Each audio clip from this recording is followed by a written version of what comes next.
दोस्तों, राजस्थान में अब भर्ती परीक्षाओं में 0 नंबर लाने वालों को भी सरकारी नौकरी मिलेगी।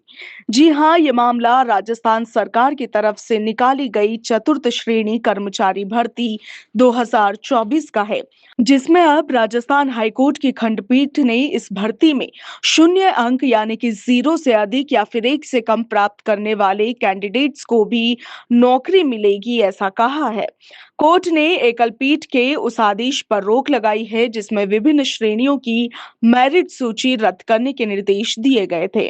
ये रोक जस्टिस इंद्रजीत सिंह और जस्टिस संदीप तनेजा की खंडपीठ ने राजस्थान कर्मचारी चयन बोर्ड और राज्य सरकार की ओर से दायर अपील पर सुनवाई करते हुए लगाई है।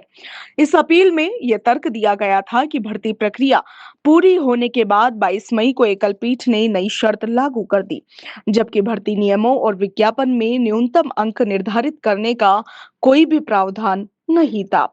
इस मामले को लेकर सरकार की ओर से यह भी कहा गया है कि एकल पीठ के आदेश से कई चयनित अभ्यर्थी प्रभावित हुए हैं जो इस मामले में पक्षकार भी नहीं थे।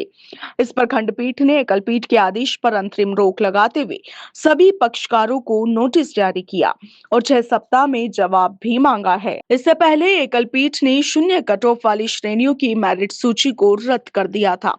इससे पहले कोर्ट ने कहा था कि किसी भी भर्ती में न्यूनतम अंक तय करना आवश्यक है और इसके बिना चयन प्रक्रिया असंवैधानिक मानी जाएगी।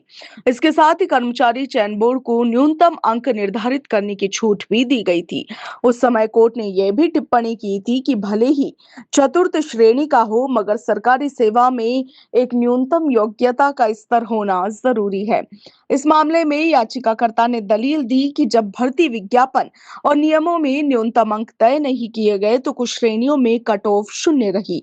ऐसे में शून्य से कम अंक प्राप्त करने वाले अभ्यर्थियों को भी नियुक्ति का अवसर दिया जाना चाहिए। उनका कहना था कि शून्य और माइनस अंक पाने वाले अभ्यर्थियों की योग्यता में व्यवहारिक रूप से कोई अंतर नहीं है और ऐसे में अब इस भर्ती परीक्षा में 0 नंबर लाने वालों को भी सरकारी नौकरी मिलने की संभावना लगभग पूरी हो चुकी है।